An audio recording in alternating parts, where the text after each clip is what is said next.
Well, the Columbine High School massacre was 4 years ago, and it was because of that incident that I thought there was so much press about it. There's so many different pieces that I thought that it'd be good to have a dramatic piece that investigated a similar area. It would have been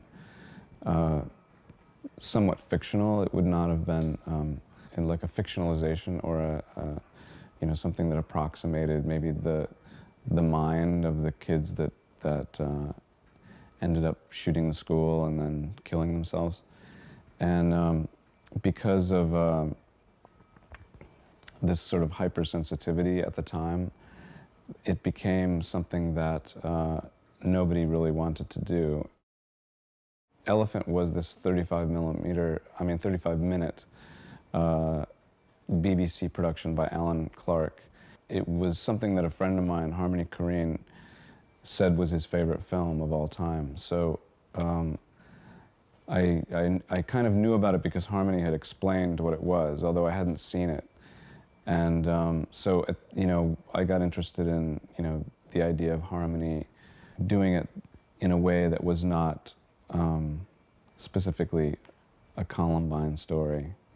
J.T. Leroy wrote a screenplay called Tommy Gun, and then we kind of left that screenplay behind, and we made something that we sort of got out of the students. We cast the students first, and then we were talking to them in interviews. And Mally Finn was a casting director, and she was very good at talking to the kids about their lives and things. And we kind of used their real lives in parts of the story.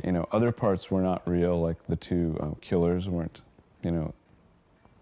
wasn't their real lives. That came more from the school violence and the school shootings. But other characters, like Eli, really is a photographer and really does like take pictures of punk rockers in the park, and other parts of the story resembled the students' lives. So it was kind of written. There was an outline written, but there wasn't what you'd call a screenplay. It could be finished pretty much when the shooting stopped. It was designed so that whatever we shot was what was going to end up in the film. I guess it's a little bit like what I think of as cinema verite, or what the cinema verite credo, I think, was that you don't stop the camera, you keep going, and you don't cut the image, you don't cut back and forth. It's one continuous piece. It uses moments in the different students' lives that are usually left out because of a sort of need to get at conflict, or to get at, I guess, a development of story. So we kind of left that part out, and we were showing the things that really kind of happened during your day, in high school, or in what we were supposing were the students' day, and those things being more mundane, more ordinary moments in their day, as a way, I guess, to describe themselves, to sort of get at the students themselves by just watching them, and sort of seeing how perhaps disconnected they are, or else seeing how ordinary they are in their day, and having that be the thing that sort of draws you into their world. And also that being the thing that it's going to be missing later, this is going to be disrupted. You're watching the thing that's actually going to be destroyed by this force that's sort of coming, And also, I guess, the lives of the two boys who are the killers is also presented in a very, mundane way as well. And we were trying to present the violence in a somewhat mundane fashion because of, I think, whenever we thought of the violence, whenever we thought of, you know, gunshots and, you know, people getting shot, we thought of it as something that was very boring and not exciting, you know, not, you know, not like a movie, but like what we thought maybe it would really have been like, which was, you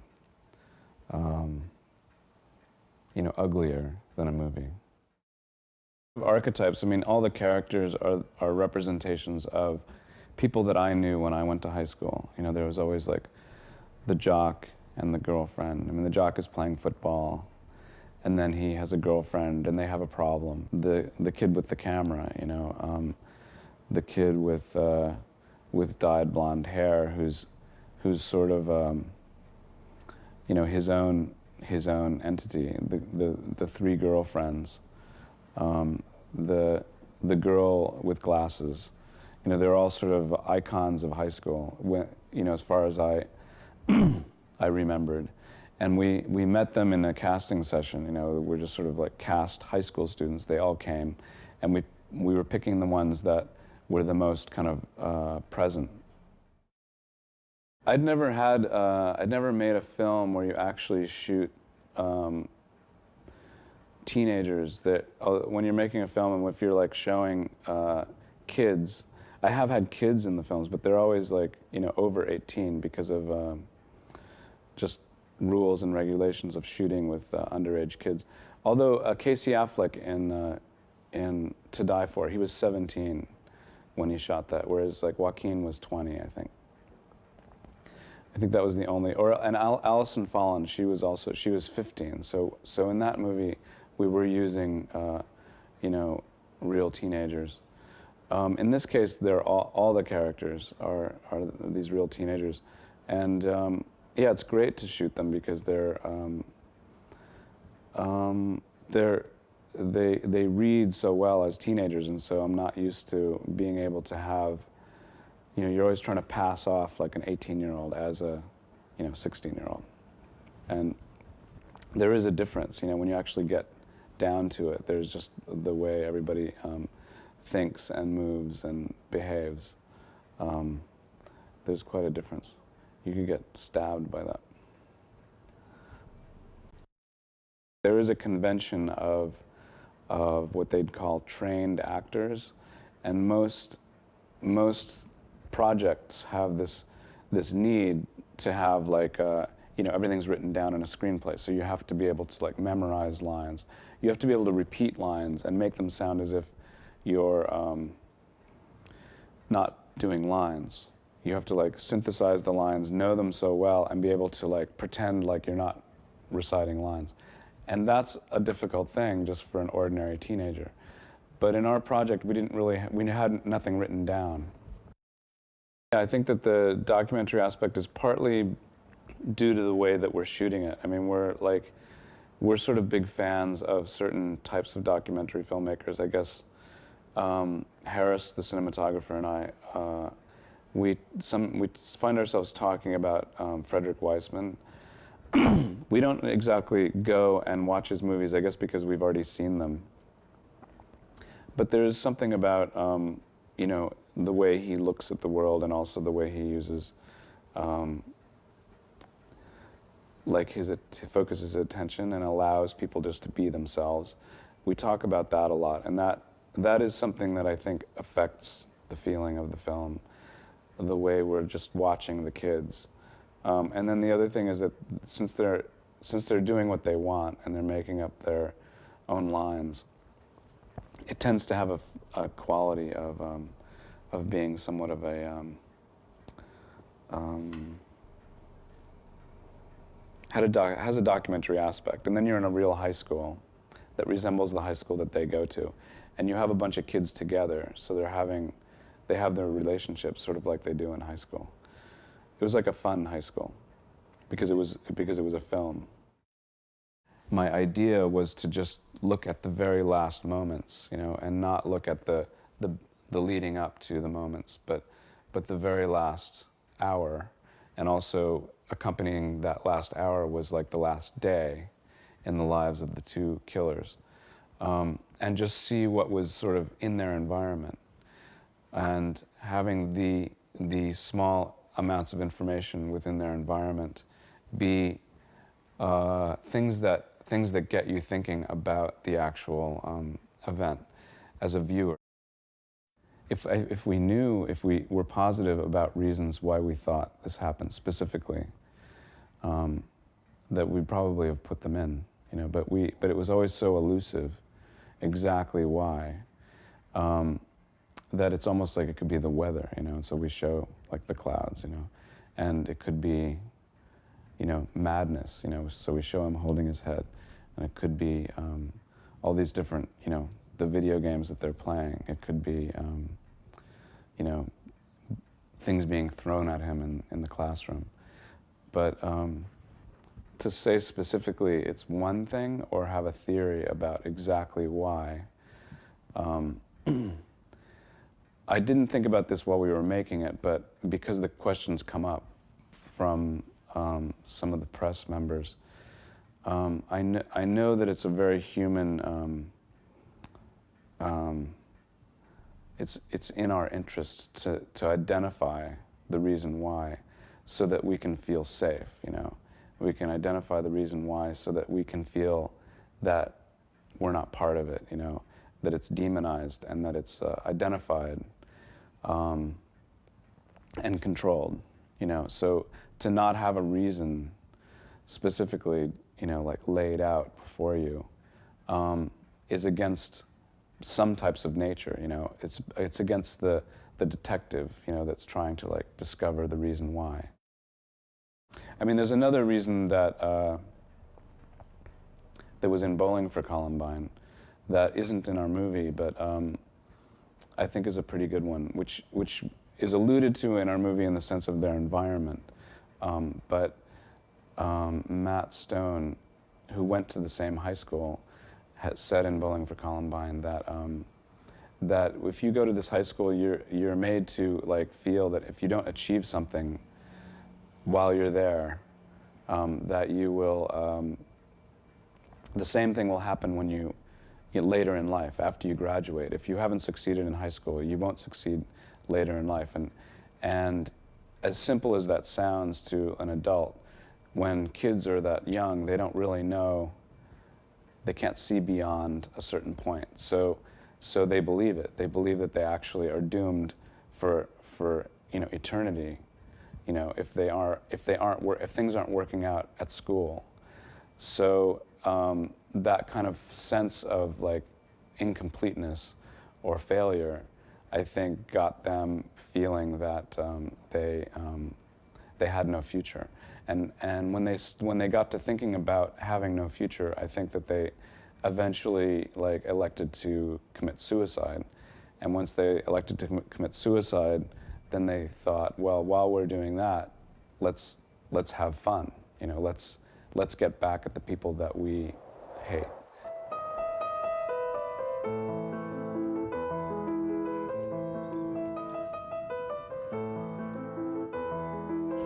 Ecstatic.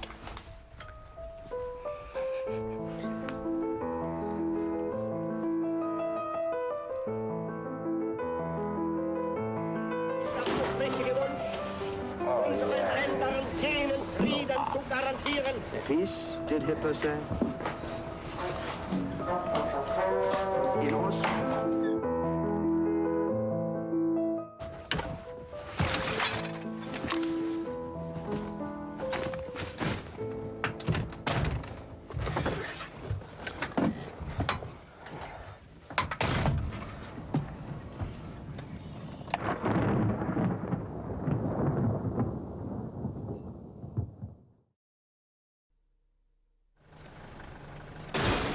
Mom's gonna kill you. What? What are you doing? Dad, I'm driving. Get out of the car, Dad.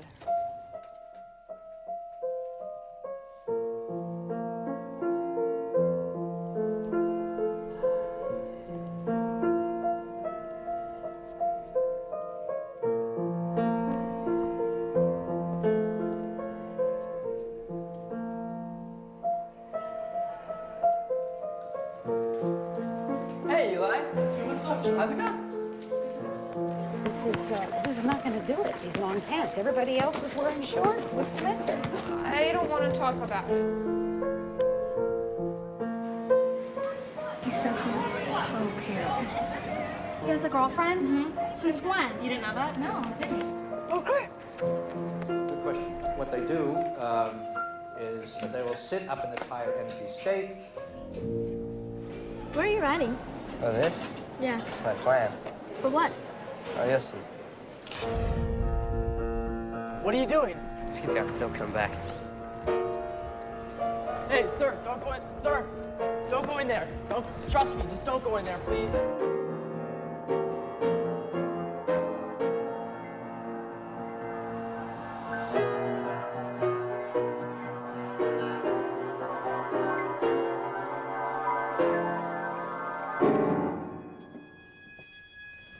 What's wrong?